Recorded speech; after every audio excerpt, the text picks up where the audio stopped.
Hello, and welcome to another episode of The Communicative Leader. I'm your host, Dr. Leah. A lot of times we talk about leadership as an external set of tactics, but as we move further along in our understanding and practice of leadership, many are finding that the greatest barrier to their impact, it's not a lack of data, it's a lack of a clear, resonant message that people actually want to follow. Today's guest argues that true leadership authority isn't just about what you say in a meeting. It's about the body of work you build and the legacy you leave behind. Joining us is Michelle Vandepas, the founder of Grace Point Publishing and a seasoned leadership coach who sits at the intersection of storytelling, strategic visibility, and purposeful impact. Michelle is a TEDx speaker and the creator of the Divine and Dangerous Leadership Framework. She specializes in helping visionary leaders, particularly women with deep wisdom and big missions, pull the golden threads of their experience to build platforms that move people from simple inspiration to lasting action. In today's episode, we're diving into the mechanics of building authority, why subtraction is the secret to a powerful message, and how leaders can transform their internal convictions into a movement that outlives their tenure. Let's dive in and have some fun.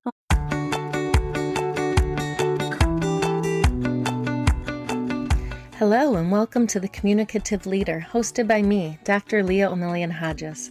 My friends call me Dr. O. I'm a professor of communication and a leadership communication expert. On The Communicative Leader, we're working to make your work life what you want it to be. Michelle, thank you so much for joining us today on The Communicative Leader. I'm really excited to chat with you and learn more about you. And one thing you often talk about is pulling the golden threads of a leader's wisdom. And I love this. And I'm wondering, for a leader who feels overwhelmed by their decades of experience, how do they start to identify that kind of one core message that defines their leadership voice? Yeah, I love this question. Thank you so much for having me too. I think it all comes back to our own individual purpose. And I talk a lot about purpose with leadership because when we look at the overall arching umbrella of our lives and of our work, our career, our leadership experience, we will find the same threads going through over and over again. So right now I'm a book publisher. I have been a business coach. I have been a marketing consultant. I've done a lot of things, but what goes through every thread of everything I've done in my life is helping people step up and do what they're here to do and express themselves in a new way. So when I look at that thread, that's what I bring into my leadership for my team, my expression, and my leadership style, right? So you look at your overall thread, you may have had a million different careers, but I bet you there's a thread that goes through all of them. Yeah, and what a gift, Michelle, to be able to look back and see that as your contribution. Yeah, and we all have one. Yeah. So let's talk about the divine and dangerous. So I know you have this framework, divine and dangerous leadership, and I love this. And it pairs two very different concepts. So I'm hoping you could talk to us about both, but what is the dangerous element of communication that most leaders are too afraid to tap into? And why do you see it as being essential? Yeah. Right. All of us. And so we got to tell the truth. And as leaders, we have to tell the truth. And that is so hard. I mean, you'd think it would be easy. We have been taught and conditioned, especially as women, but not only women, sometimes to skirt the truth, to tell little white lies, to be nice, to not hurt other people's feelings. And you can tell the truth and still be nice. You can tell the truth and still be empathetic. And I found in today's marketplace, there just isn't any time to pussyfoot around what might be the real issues, right? And people today are much more savvy. We expect the authenticity. It's not like it was decades ago where you were kind of wondering what was going on behind the scenes. Everybody expects you to tell them how it is these days. And so there's two things to dangerous. One is you have to tell the truth. But even more dangerous is you have to tell the truth to yourself. And that's the piece that's super scary. You have to tell the truth about what your gifts are, what Mhm. you're really here to do? Are you going to step up and do them? Are you going to step up and own your gifts? Mhm. So many of us say, oh, yeah, I'm good at that, but so and so is better. Or, Mhm. yeah, I guess I'm okay at that. No, if you're good at it, say it, own it, be it, do it. Yeah. And that can sometimes be super scary because then we're like getting out there and being who we're supposed to be in the world. Yeah. Yeah. And then talk to us a little bit about the divine element of this framework. Yeah, so it goes back to purpose again. Only you know what your purpose is, and Mhm. it's not a job, it's not a career, it is something that you are called to do, right? Mhm. And that's a very intimate, personal discussion with yourself to have that Mhm. emerge. My premise is we all are living our purpose, even if we don't know what that is. We don't have to Mhm. chase it. Mhm. If we're a nurse, nursing isn't our purpose, but maybe caregiving is. Or maybe this, it could be listening. It could be so many different Mhm. things, right? And so when you lean into what your purpose is and you honor that, it's much easier to follow your own intuition, your own Mhm. spiritual guidance, whatever that might be, your Mhm. gut, your heart. It's much easier to lean into all of that. And the best leaders on the Mhm. planet, whether you love them or hate them, talk about following their gut and their heart. Mhm.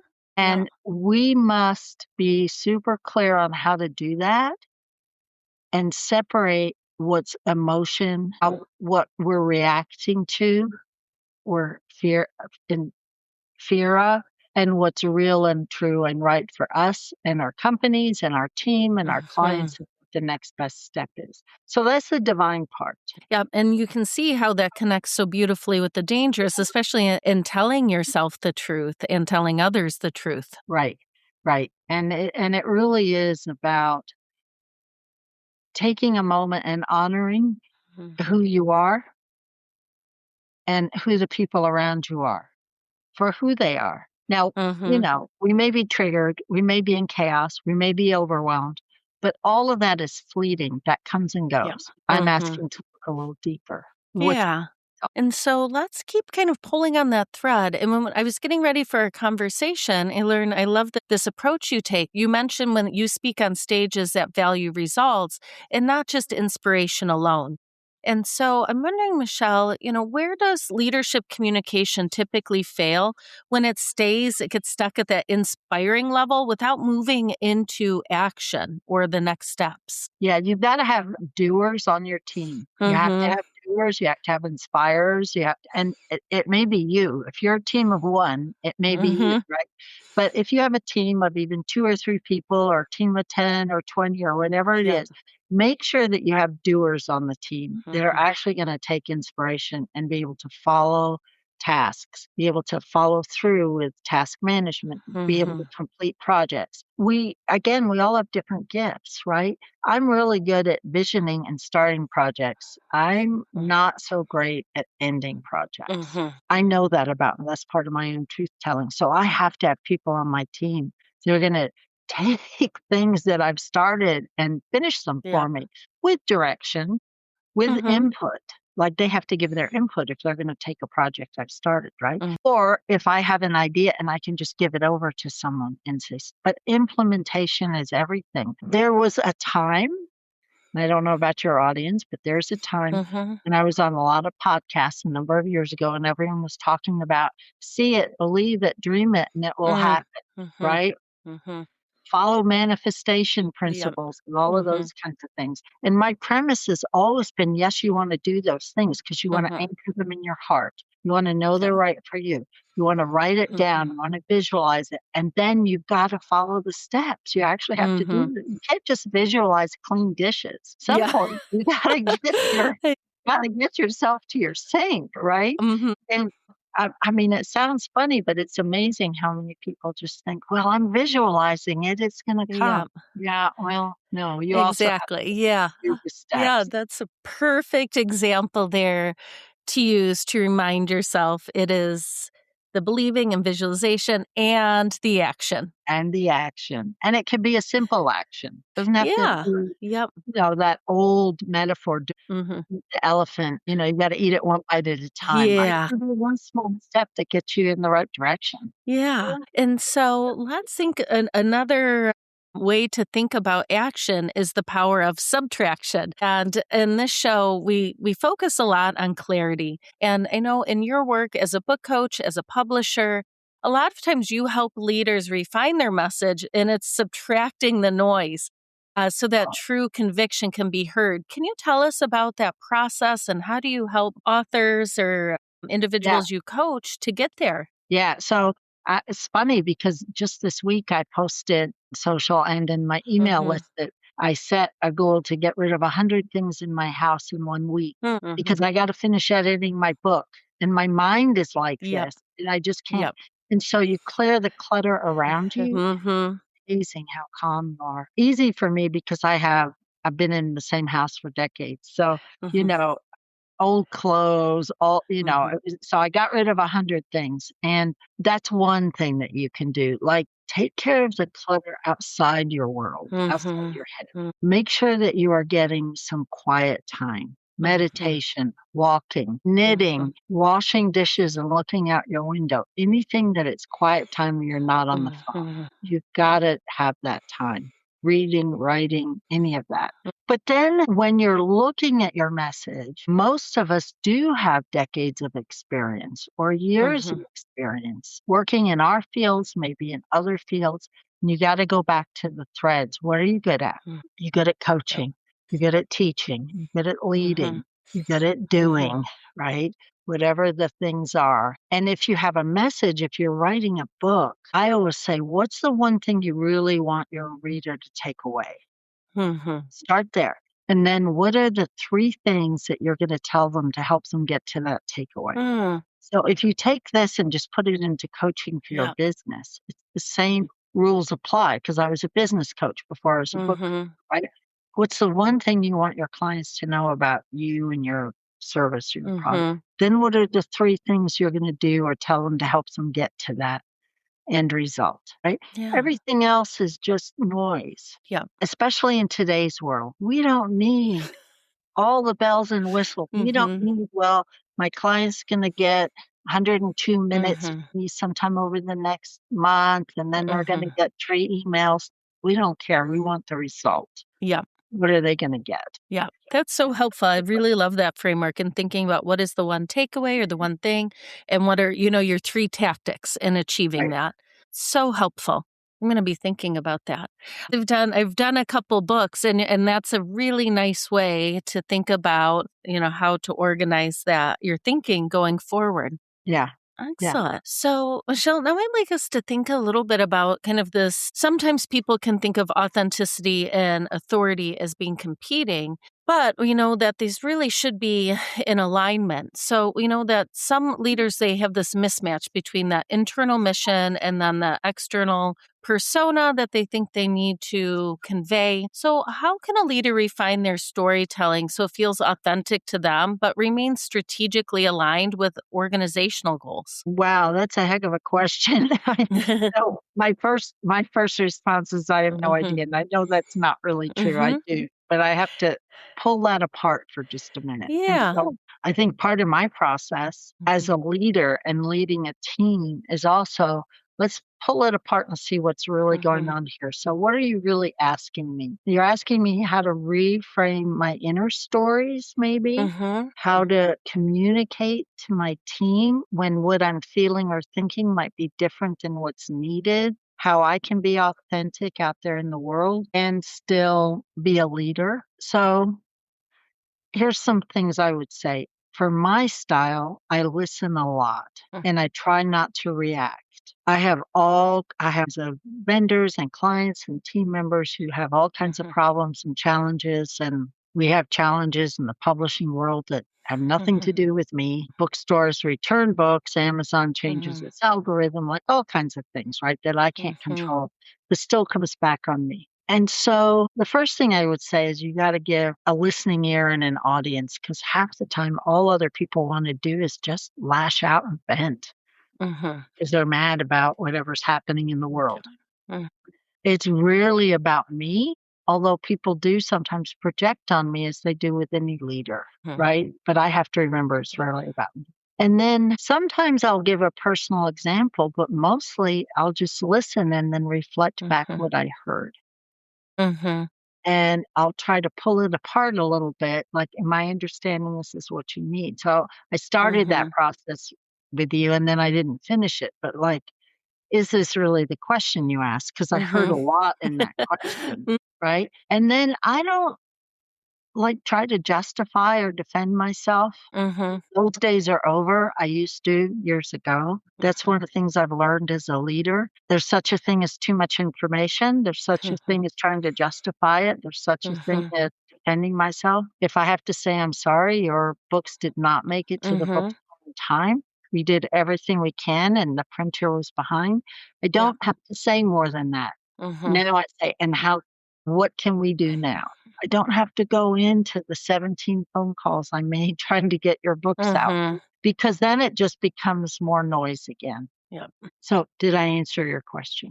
Yeah, yeah, and when you were talking, I was just thinking, in your experience, Michelle, especially leading publishing and all these other iterations, have you felt conflict, between when you were being your authentic self and being in a position of authority? Because I think a lot of people feel like they have to project an image, especially as a titled leader. I think many times for women and titled leaders. Yeah. But have you felt a rub there, or how have you managed that authenticity and authority? Yeah, I love that people like Barbara Streisand and Beyonce, many Mhm. other people have this Mhm. alter ego they step Yep. into. And if you don't know what that is, Todd Herman wrote a great book about that, about stepping into an alter ego. Sometimes we just have to do that. But Mhm. what I would say is it's still authentic because I'm stepping into a bigger version of me that can hold the Mhm. energy of what's required right now. Mm. And if I wasn't able to hold that energy, I wouldn't be put in that situation. That's how Mhm. I feel. Again, what's that adage? God only gives us what we can handle, right? Mhm.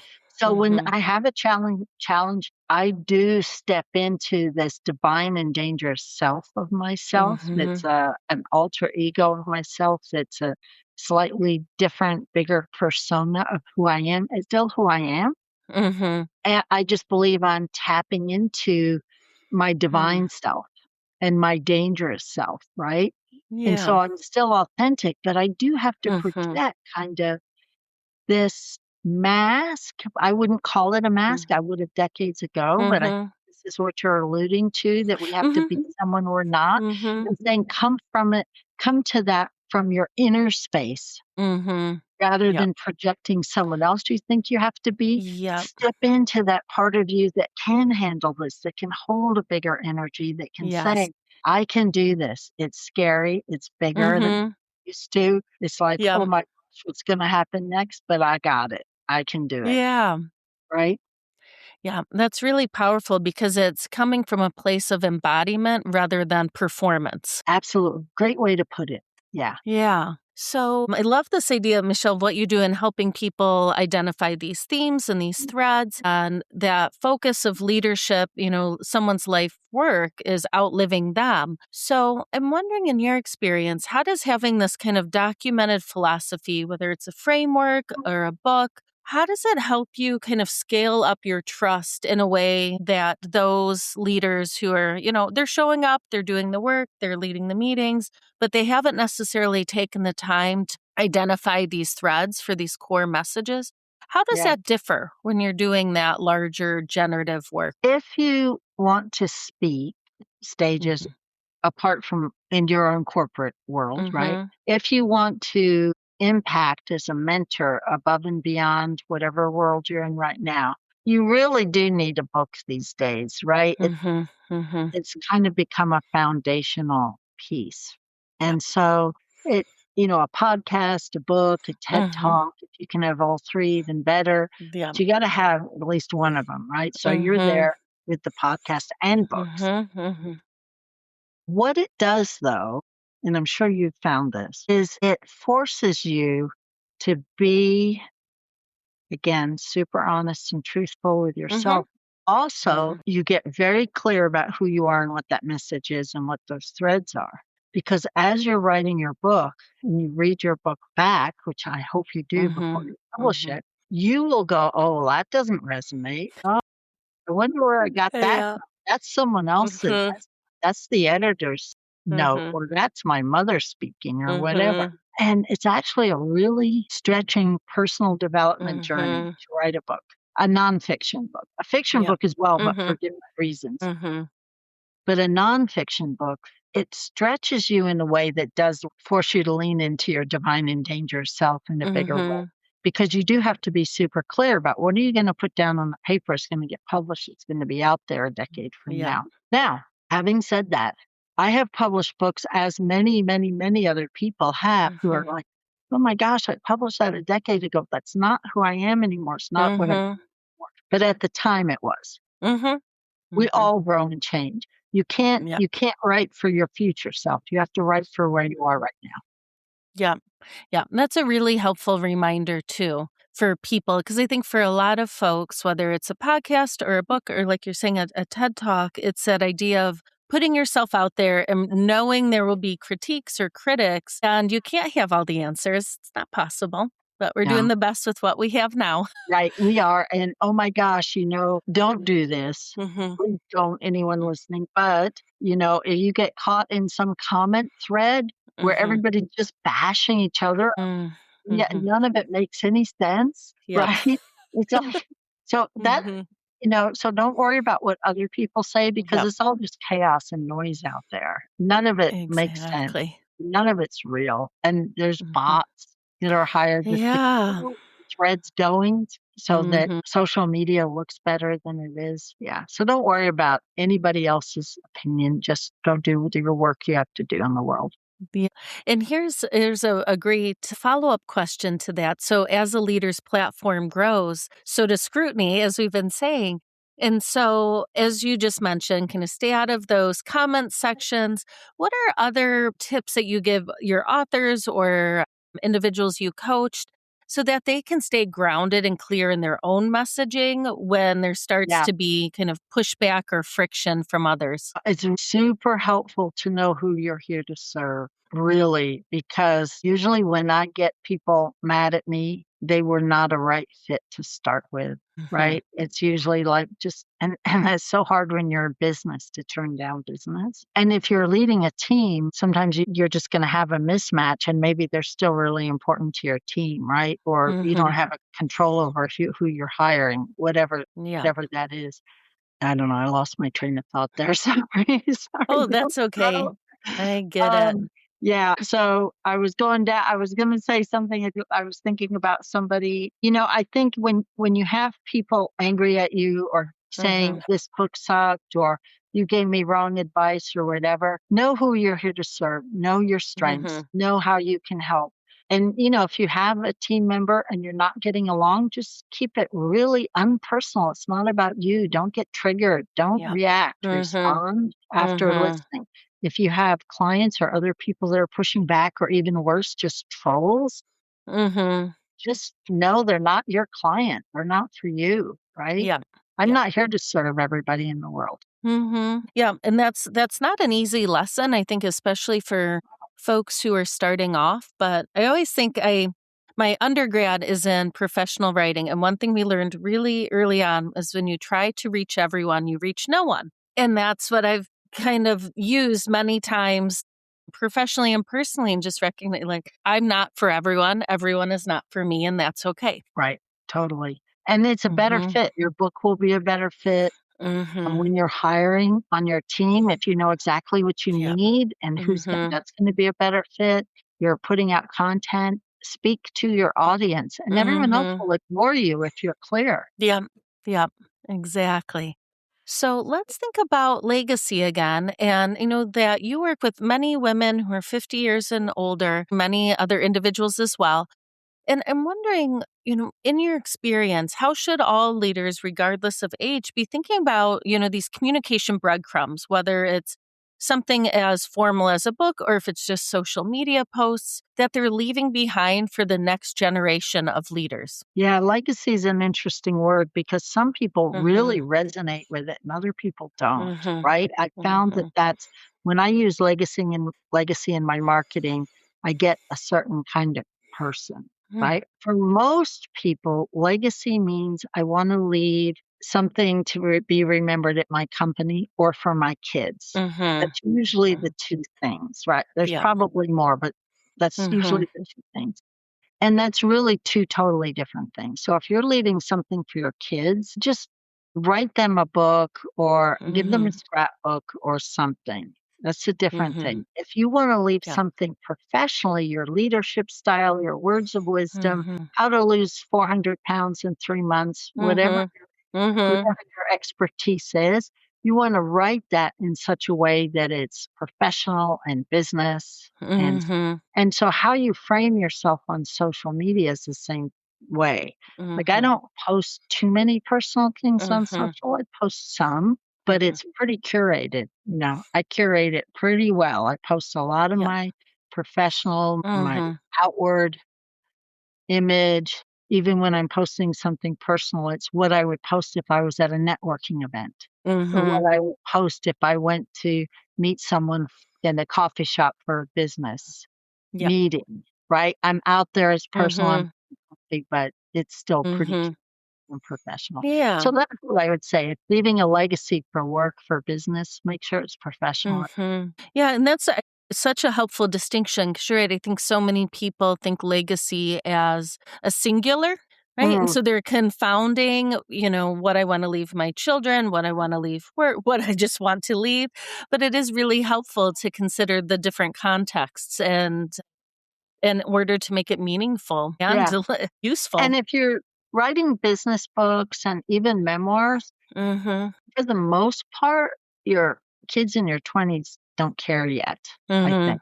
They Yeah. gotta get older before they can I mean, Mhm. just now, I'm like, my late 60s, and just now, I'm like, "I wonder why my mom said that to me when I was 20. I gotta go find that Yeah. great-great-grandma." Like, I'm more Yeah. interested now than I've ever been, right? So Mhm. some of it just takes time. Yeah. So, Michelle, I have two final questions for you. These go hand in hand. It's the way that we end all episodes of The Communicative Leader. And the first part of the question is, advice, a challenge, or a tip for our titled leaders. And then the second part is, what is that advice, challenge, or a tip for employees across all ranks?